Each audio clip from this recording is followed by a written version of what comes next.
Alors je suis très très content de pouvoir vous parler ce soir quelques mots sur cette nouvelle initiative de Halacha Vidéo qui est tellement importante, qui a déjà rencontré un grand succès avec les premiers titres et qui maintenant continue dans cette lancée avec cette vidéo sur les téphilines, les lois des téphilines, les lois du talit, qui sont une mitzvah très très importante. Chacun comprend combien le talit, d'après le sens profond de la Torah, c'est d'être enveloppé de la présence divine. Et les téphilines, c'est un peu ce point de contact qui existe entre l'homme et Dieu. D'ailleurs, le Ramban explique que Ve'ayu letotafot, le mot letotafot, qui veut dire et vous les porterez en fronton sur la tête, letotafot, il dit que le Ramban que ce mot-là correspond en fait au mot tipot tipot. Letotafot, on entend phonétiquement tipot tipot, et tipot tipot, ce sont en fait un espèce de goutte à goutte. Une tipa, c'est une goutte. Alors il explique le Ramban que quand on porte les téphilines, on reçoit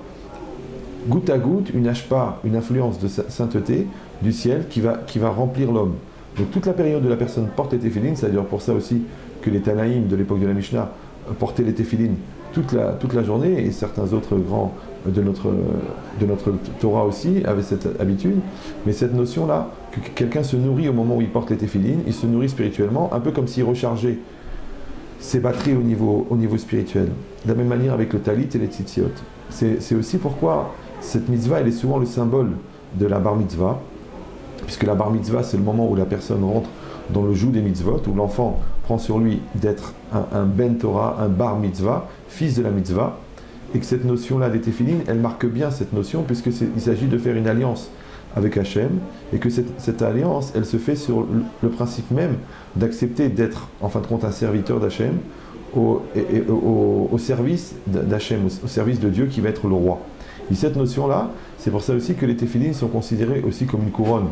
mais pas à ce niveau-là comme la couronne du roi, mais plus comme la couronne du Premier ministre, qui aura le mérite de pouvoir servir Hachem. La concentration qui est nécessaire, le fait qu'on ne doit pas penser à autre chose, garder en tête qu'on a les téphilines sur soi, le fait même de toutes les lois qui sont inhérentes aux téphilines, va donner cette capacité de concentration et de lien et de dvekout b'Hachem, qui fait en fin de compte la caractéristique essentielle du serviteur de Dieu, c'est qu'il garde Dieu en tête perpétuellement. Donc je souhaite beaucoup de succès à cette nouvelle vidéo, qu'elle soit aussi le début d'une suite pour beaucoup de sujets, beaucoup de succès, donc beaucoup de bien, et que chacun puisse profiter dans ses enseignements et aussi de s'associer, si vous avez l'intention de vous-même participer, de sponsoriser la sortie de certaines cassettes, vous pouvez le faire avec joie, avec bonheur, et en étant rassuré qu'il s'agit véritablement d'une mitzvah, puisque grâce à vous, vous allez rendre accessibles parfois des lois qui sont compliquées, pour que tout à chacun ait le loisir et la facilité de pouvoir les apprendre. À bientôt.